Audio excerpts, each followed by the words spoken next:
সকলের সামনে তো দেখাতে চাইছি বিয়েটা আমি কর্তব্য বলে মেনে নিচ্ছি, কিন্তু ভেতরটা কেমন যেন মুচড়ে উঠছে বারবার। বিয়ের পর আমার আত্মীয়দের কি হবে? এদের নিয়ে যেতে পারবো? বিয়েটা তো এসেই গেল, আমার বুকটা খুব দুরু দুরু করছে, কি জানি কোন জায়গাতে গিয়ে পড়বো। জগা, এই জগা, কর্তা বাবু আমাকে চুপি চুপি কেন ডাকিলেন? দুধটা দেয়া গিয়ে হতো বাবা। করেছি।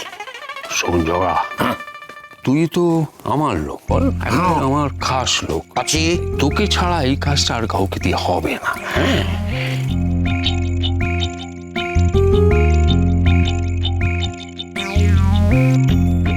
এ ঝিও কোনো আছি অগ্নিদাদা বাবুর বউ। আরে হতভাগা, এটা নকল বউ।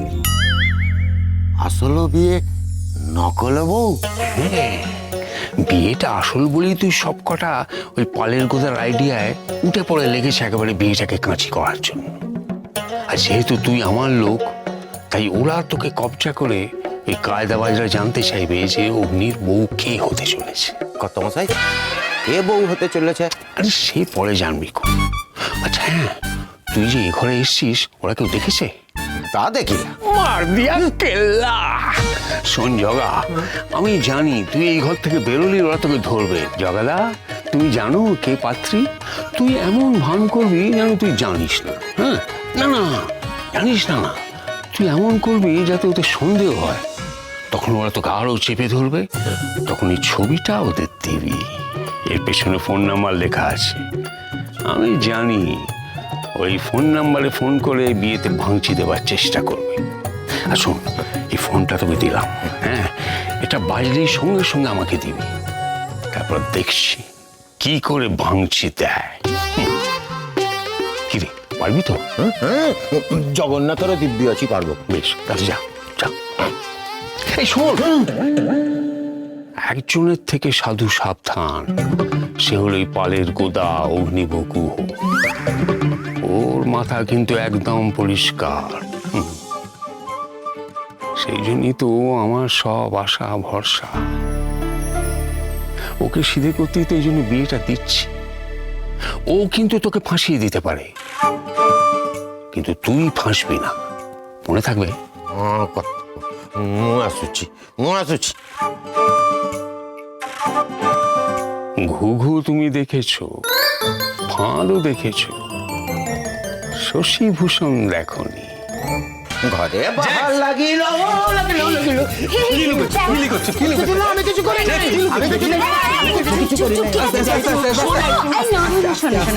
আমরা সবাই জানি তুমি দাদানের কত প্রিয়, কত কাছে, তাই না?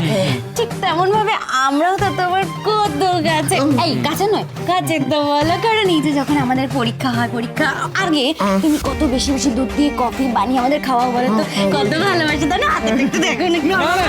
ছেড়ে দে প্রিয়া, ছেড়ে দে। এই জ্যাক্স আর সেই জ্যাক্স নেই রে, আমাদের আর ভালোবাসে না। আগে কত ভালোবাসতো, খাজা বানিয়ে খাওয়াতো, এখন আর কিছু শুনবো না, দেখাতে হবে না। ছেড়ে দাও। শুনবো না। কে বলো, বলো। আমি না কর্তা বাবুর পকেটে থেকে একটা জিনিস ঝাড়িছু। কি ঝাড়িছু দেখি। তোমরা কইবে না তো? মনে হচ্ছে শপথ করিলাম। জগা কিছু জানে নাই। আস্তে তললি কি দেখি। কি করছিস? দেখা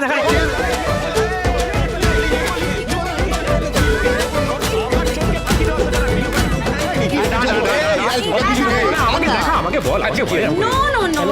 তোকে কিচ্ছু বলা যাবে না, কারণ এই আমরা তো সবাই নবীনদের দলে, তুই তো প্রবীণদের দলে।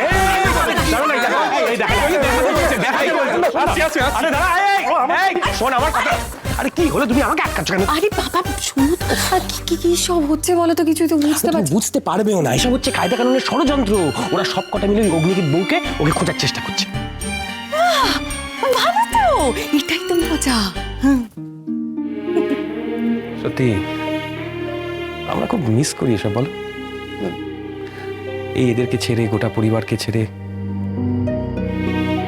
বিদেশে আমার মন টেকে না নবুর। চলো চলো চলো ওদিকে এসো, সবাই আছে, চলো তো চলো। আরে চলো চলো। চলে গেছে চলে গেছে চলে গেছে চলে গেছে ছবিটা দে, ছবি কোথায়? ছবি আমার কি বলবি একটু দেখি দেখি দেখি। আচ্ছা এই হচ্ছে সেই মেয়ে। হ্যাঁ, তার মানে এর সাথে বিগ্রহের বিয়ে হচ্ছে। বারবার তখনই দেখলাম I noticed it right. Phone number আছে, এই ফোন নাম্বারটা আমরা ফোন করে ভাঙচি দিয়ে দিই, তাহলেই তো বিয়েটা ভেস্তে যাবে। এই শোন আমি বলছি কিন্তু এর কিছু একটা গড়বড় আছে কিন্তু, হ্যাঁ মানে এত সহজে এরকম হয়ে আমি হাড়ে হাড়ে চিনি নাকি কিন্তু, হ্যাঁ কিছু একটা গড়বড় আছে। কিন্তু ব্রো জ্যাক্স বললো আরে তো সেটাই তো বলছি গোলমালের ব্যাপার, যেই লোকটা এত খাস এইচওএফ এ সে হঠাৎ করে ছবিটা দিয়ে দিল আর তার পিছনে ফোন নাম্বারও আছে। আমি বলছি গড়বড় আছে, আমি বলছি গড়বড় আছে। নার্ভাস হয়ে যাচ্ছে, বিয়ে বলে নার্ভাস হচ্ছে, কিচ্ছু হবে। ফোন কর ফোন ইলিগাল কাজ করব। ফোন কর দে আমায় দে আমায় দে। কর্তাবাবু ফোন তো আসিল না। আসিবু আসিবু আসি ফোনটা দে না, ফোনটা। হ্যালো হ্যালো, শশীভূষণ গুহর বাড়িতে আপনার মেয়ের বিয়ে ঠিক হয়েছে? হ্যাঁ কেন বলুন তো? আমি ওনার বাড়ির ঠিক পাশেই থাকি, বুঝলেন তো? ও আচ্ছা। আমরা ওনারা একদমই সুবিধের নয়, বুঝলেন? ওনাকে অনেক দিন ধরেই চিনি, আমি তো পুলিশ। আপনাদের মেয়ের জিনা হারাম হয়ে যাবে যদি এই বাড়িতে আপনারা বিয়ে দেন। কি বললেন? জিনত আমন থাকে ওই বাড়িতে? জিনা হারাম হয়ে যাবে। আপনাদের মেয়ের যদি এই বাড়িতে বিয়ে হয় তাহলে জিনা হারাম হয়ে যাবে। জিনা হারাম বলছে? হারাম জাদা যে পিছিয়ে চোখমারা তুলবো। কর্তাবাবু ফোন ভাঙি গেলা। হ্যালো, গলাটা কি চেনা লাগছে না? হ্যাঁ আমি বলছি কোনো গড়বড় আছে, নার্ভাস হয়ে যাচ্ছে। আসলে এই গুহ বাড়িতে একজন দাদান আছে, খুবই দজ্জাল। মানে বাড়ির বউদের সবসময় চপ ভাজো, বেগুনি ভাজো, পায়েস রান্না করো, এরকম জাতীয় কথা। মানে রান্নাঘরের বাইরে বেরোতেই দেয় না।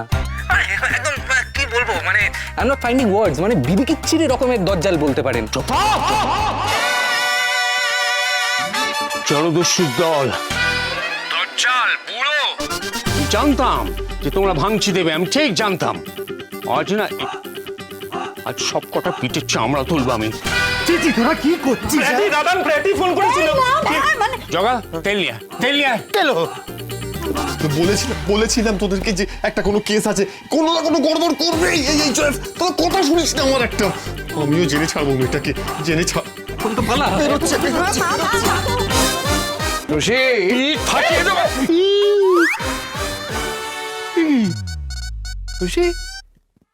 লাঠি উঁচু না কেন? ও না, কিছু না। এসো না, বসবে, এসো। বসো দাদা।